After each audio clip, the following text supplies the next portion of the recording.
Sir నమస్కారం sir. నమస్తే అండి. సార్ చంద్రబాబు నాయుడు గారిని ఈ నెల 15న సినీ ప్రముఖులందరూ కూడా భేటీ కాబోతున్నట్టుగా వార్తలొస్తున్నాయి సార్. అంటే పవన్ కళ్యాణ్ గారి అధ్యక్షతన ఈ మీటింగ్ జరగబోతున్నట్టుగా తెలుస్తుంది.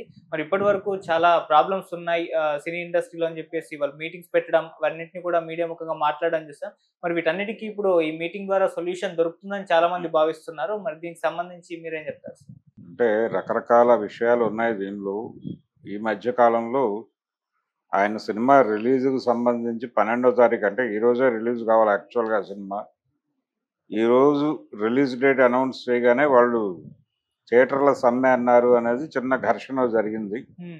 ఆ సందర్భంగా పవన్ కళ్యాణ్ గారు కొంచెం అగ్రెసివ్‌గా జనసేన వైపు నుంచి అంటే పవన్ కళ్యాణ్ ఒకడే కాదు, అక్కడ సినిమాటోగ్రఫీ మంత్రి గారు కందుల దుర్గేష్ గారు కూడా కొంచెం దూకుడుగా ఒక మాట అనేశారు. ఈయనైతే చంద్రబాబు నాయుడు గారిని కలిసారా మీరు అని అన్నాడు పవన్ కళ్యాణ్ గారు. అన్న తర్వాత ఆ నేపథ్యంలో ముగ్గురు నలుగురు సారీ చెప్పారు సినిమా ప్రముఖులు. అరవింద్ గారు, తర్వాత దాదాపు నారంగ్ వీళ్ళందరూ దిల్ రాజు గారు వీళ్ళందరూ మీడియా ముఖంగానే అటువంటిది ఏమీ లేదు అని చెప్పారు. ఫైనల్గా ఆ సమ్మె కూడా విత్డ్రా అయిపోయింది.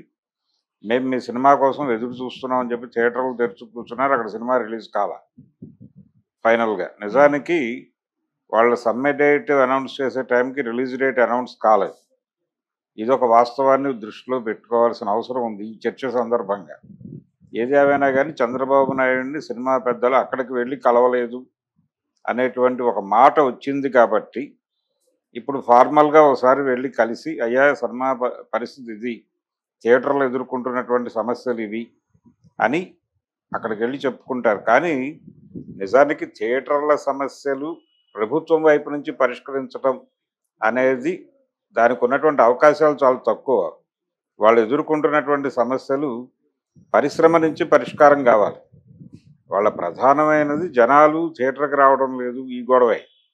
ప్రభుత్వం ఎక్కడ సహకరించగలదు అంటే సినిమా పరిశ్రమకి అంటే ఇప్పుడు ఆ పైరసీకి సంబంధించిన గొడవ ఉంది. అంటే సినిమాలు ఎక్కడో చోట ఇంటర్నెట్ ప్లాట్ఫామ్స్ మీదకి వచ్చేస్తున్నాయి రిలీజ్ అయిన రోజే ఇమ్మీడియట్గా. దాన్ని అడ్డుకోవటానికి ఏం చేయగలం అనే దాని మీద సీరియస్ డిబేట్ జరగాల్సిన అవసరం ఉంది.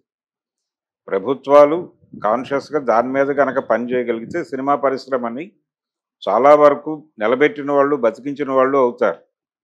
మరి అలాంటి కీలకమైన విషయాలు వదిలిపెట్టేసి అంతకు మించిన పరిష్కారాలు ఏం లేవు. అదొకటి చేయగలిగితే సింగిల్ స్క్రీన్స్ కొంతవరకు బతుకుతాయి.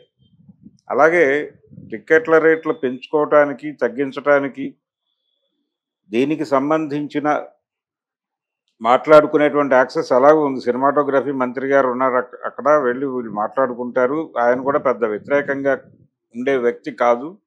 ఆయన గతంలో ఫిల్మ్ జర్నలిస్ట్గా ఉన్న వ్యక్తే కందుల దుర్గేష్ గారు.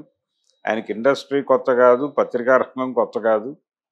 ఈ ప్రపంచంలో ఏ ఇష్యూస్ ఉన్నాయనే విషయం స్పష్టంగా తెలిసిన మనిషి ఆయన. కాబట్టి ఆయన స్థాయిలోనే దీన్ని సెటిల్ చేస్తాడు. కానీ దీనికంటే పెద్ద సమస్య వాళ్ళు ఫేస్ చేస్తోంది పైరసీని. దీన్ని ఎలా అడ్డుకోవాలి, దానికి ప్రభుత్వం వైపు నుంచి వచ్చేటువంటి సహకారం ఏంటి అనేదే కీలకంగా మారాలి. తర్వాత హీరోలు ఎక్కువ సినిమాలు చేయగలిగితే మేము కొంత చిన్న సినిమాలు మధ్య మధ్యలో వచ్చినప్పటికీ ఈ నష్టాలని తట్టుకునే పరిస్థితి మాకు కావాలి, పర్సంటేజ్ అని అడుగుతున్నారు వాళ్ళు. ఒక గౌరవప్రదమైన పర్సంటేజ్ కావాలి పెద్ద హీరోల సినిమాలు పడ్డప్పుడు అని అడుగుతున్నారు.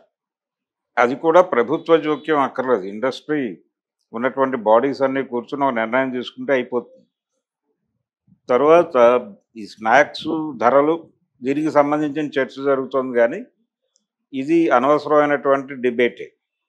ఎందుకంటే మల్టీప్లెక్స్లో ఆ స్థాయి రేట్లతో అమ్మటం అనేది అక్కడికి వచ్చేటువంటి ఆడియన్స్ని దృష్టిలో పెట్టుకుని జరుగుతున్న కార్యక్రమం అది. సో వాళ్ళకి అది సరిపోయింది. వాళ్ళ నుంచి ఆ సెక్షన్ నుంచి ఇబ్బంది లేదు, ఆ సెక్షన్ నుంచి విమర్శలు రావట్లా. మధ్యలో middle class, lower middle class అక్కడికి వెళ్ళినప్పుడు వీళ్ళు కొంచెం ఆ ధరలు చూసి భయపడి మాట్లాడుతున్నారు. కానీ వీళ్ళు కాదు వాళ్ళ ఆడియన్స్. వీళ్ళు గెస్ట్ అపీరెన్సే, అప్పుడప్పుడు వెళ్ళి కనిపించేవాళ్ళే. వీళ్ళ ఏరియా వేరు, వీళ్ళ ఏరియా థియేటర్ సింగిల్ స్క్రీన్. ఈ సింగిల్ స్క్రీన్ వాళ్ళు సింగిల్ స్క్రీన్ మీద నిలబడకుండా ఈ పైరసీ చేస్తోంది. ఈ పైరసీ గనక లేకపోతే వీళ్ళందరూ సింగిల్ స్క్రీన్‌కి ఎళ్తారు హాయిగా. అక్కడ స్నాక్స్ ధరలు భారీగా లేవు. అంత ఇబ్బందికరంగా లేవు. 50, 100 మధ్యలో నడుస్తోంది కథ అక్కడ. కాబట్టి ఆ మేరకు వాళ్ళు కథ జీవితాన్ని ముందుకు నడిపించేస్తారు సినిమా దిశగా. అందుకని ఎటువైపు నుంచి చూసినా పైరసీ అనేదే కీలకంగా కనిపిస్తున్న గొడవ.